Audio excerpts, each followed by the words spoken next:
అష్టావక్రుని జన్మ వృత్తాంతము. అష్టావక్రుడు ఏకపాదుని కుమారుడు. ఏకపాదునికి కహాళుడు అనే పేరు కూడా ఉంది. ఏకపాదుడు మహావిద్వాంసుడు. తన విద్యా ప్రభావం వలన శ్వేతకేతు ఒక్క సుజాతను వివాహం చేసుకున్నాడు. కొంతకాలానికి ఆమె గర్భవతి కాగా పగలు రాత్రి అనక శిష్యులచే ఏకపాదుడు వేదాధ్యయనం చేయించడం వలన వారు ఏం చదువుతున్నారో వారికే తెలియటం లేదని ఏం చదువు అనే సుజాత గర్భస్థ శిశువు ప్రశ్నించగా ఎక్కడ లేని కోపం వచ్చింది ఏకపాదునికి. వేదాధ్యయనానికి వంకలు పెడుతున్నావు కనుక 8 వంకలతో పుడతావు అని శపించాడు కొడుకుని ఏకపాదుడు. సుజాతకి ప్రసవ సమయం ఆసన్నమవగా ఆమె మన చేతిలో ధనం లేదు, ఈ సమయానికి అందరూ సమకూర్చుకుంటారు అనగా ఏకపాదుడు ధనం సంపాదించే నిమిత్తం మిథిలా నగరంలో జనక మహారాజు యజ్ఞం చేస్తున్నాడని తెలిసి అక్కడికి వెళ్ళి వరుణుడి కొడుకు వందితో శాస్త్రవాదం చేస్తాడు. అక్కడ శాస్త్రవాదంలో ఓడిన వారిని నీటిలో ముంచి బందీలుగా చేస్తారు.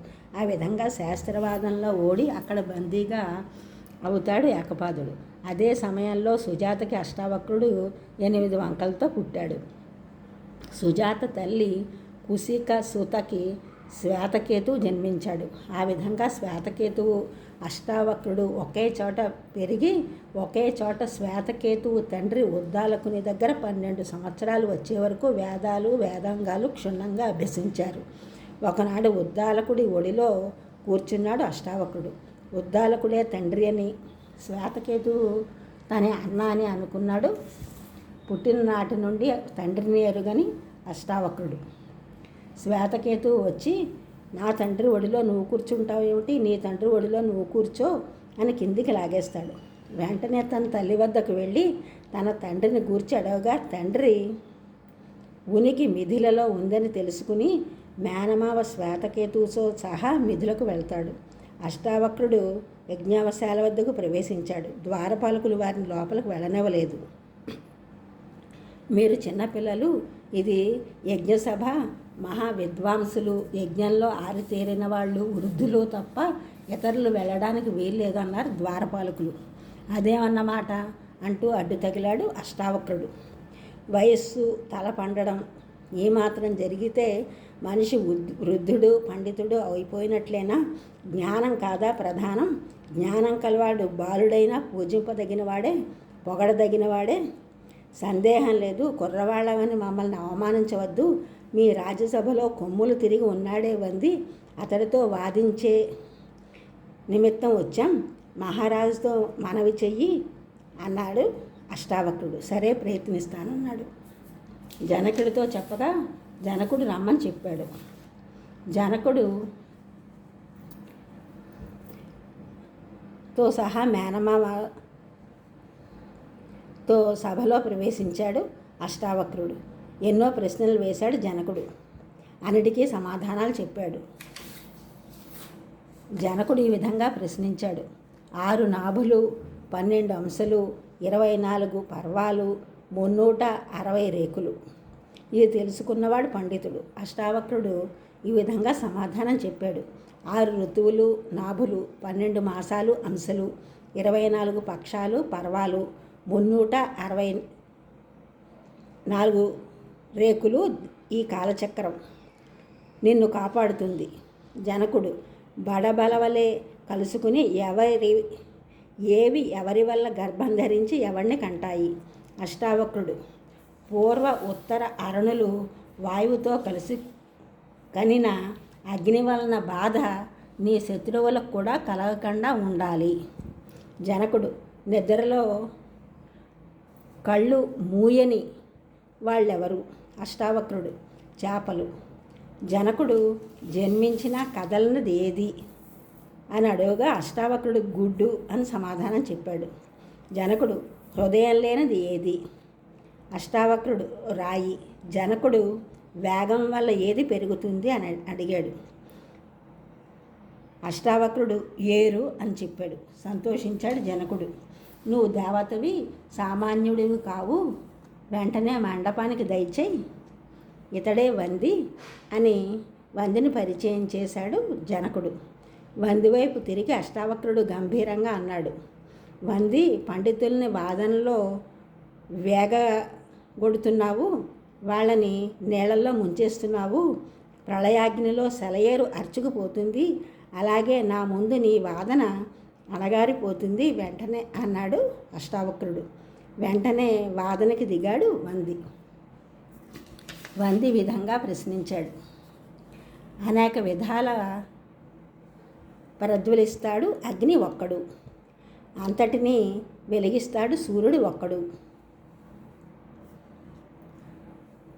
వీరుడు నియంతాను చంద్రుడు ఒక్కడు, వీరుడును నియంతాను ఇంద్రుడు ఒక్కడు, పితృదేవతల ప్రభువు యముడు ఒక్కడు. అష్టావక్రుడు. స్నేహితులు ఇంద్రుడు అగ్నే, ఇద్దరు రథచక్రాలు 2, భార్యాభర్తలు 2. వంది. కర్మవశంగా మనుషులు జన్మలు 3, వాజిపేయం వహించిన వేదాలు 3, అధ్వర్యులు యజ్ఞంలో అనుష్ఠించే కాలాలు 3, లోకాలు 3, జ్యోతులు 3. అష్టావక్రుడు. బ్రాహ్మణుల ఆశ్రమాలు 4, యజ్ఞం నడిపేవాళ్ళు 4, దిక్కులు 4, వర్ణాలు 4, పశువుల కాళ్ళు 4. వంది. అగ్నులు 5, పంక్తి ఛందస్సు పాదులు 5, యజ్ఞాలు 5, ఇంద్రియాలు 5, సెగలు 5, లోకంలో విఖ్యాతమైన పదాలు 5. అష్టావక్రుడు. సంస్కారపూర్వకంగా అగ్నిస్థాపన చేసేటప్పుడు దానం చేయవలసిన ఆవులు 6, కాలచక్రంలో ఋతువులు 6, మనస్సుతో కలిపి ఇంద్రియాలు 6, కృత్తికలు 6, వేదాల్లో సిద్ధి అయిన యజ్ఞాలు 6. వంది. గ్రామ్య పశువులు 7, అడవి పశువులు 7, యజ్ఞాలు వహించిన ఛందస్సులు 7, ఋషువుల సంఖ్య 7, వీణకి తీగలు 7. అష్టావక్రుడు. 100 ముడతలు సంచులు 8, సింహాన్ని చంపే శరభ మృగం కాళ్ళు 8, దేవతల్లో వసువుల సంఖ్య 8, యజ్ఞంలో ఆపస్తంభం అంచులు 8. వంది. పితృయజ్ఞాలు మంత్రాలు 9, సృష్టి విధానాలు 9, బృహతీ ఛందస్సు అక్షరాలు 9, నాశనం లేని సంఖ్య 9. అష్టావక్రుడు. దిక్కులు 10, 1000లో 100లు 10, గర్భిణీ స్త్రీ గర్భం మోసే నెలలు 10. వంది.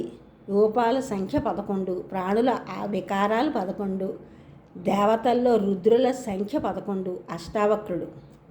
సంవత్సరానికి నెలలు 12, ఆదిత్యుల సంఖ్య 12. వంది. తిథుల్లో ప్రశస్తమైన తిథి త్రయోదశి అంటే 13, భూలోకంలో ద్వీపాలు 13. అంతే చెప్పాడు వంది. శ్లోకం సగంలో ఆగిపోయింది, మరి ముందుకు నడవలేదు. దాంతో చేతులు నిలుపుకుంటూ నిలబడిపోయాడు వంది. వెంటనే అందుకున్నాడు అష్టావక్రుడు. అతి ఛందస్సు మొదటి అక్షరాలు 13 అని. వీగిపోయాడు వంది. సభ అంతా అష్టావక్రుడిని ప్రశంసలతో గగ్గోలు మనిపోయింది. ఇలా జనక మహారాజు సభలో అంతమంది పండితుల ఎదుట వందిని ఓడగొట్టాడు అష్టావక్రుడు. అంతవరకు వందితో ఓడిపోయిన వాళ్ళందరినీ తన తండ్రితో సహా చెర విడిపించాడు. జనకుడి చేత సన్మానాలు సత్కారాలు పొందాడు. తండ్రి ఏకపాదుని తీసుకుని మేనమామతో సహా ఆశ్రమానికి వచ్చేశాడు అష్టావక్రుడు. ఈ ఛానల్ చూసిన వారందరూ కూడా సబ్స్క్రైబ్ చేయండి, షేర్ చేయండి, లైక్ చేయండి, కామెంట్ చేయండి. సబ్స్క్రైబ్ చేసిన వారందరికీ కూడా కృతజ్ఞతలు. షేర్ చేసిన వారు, లైక్ చేసిన వారు, కామెంట్ చేసిన వారందరికీ కూడా ధన్యవాదములు.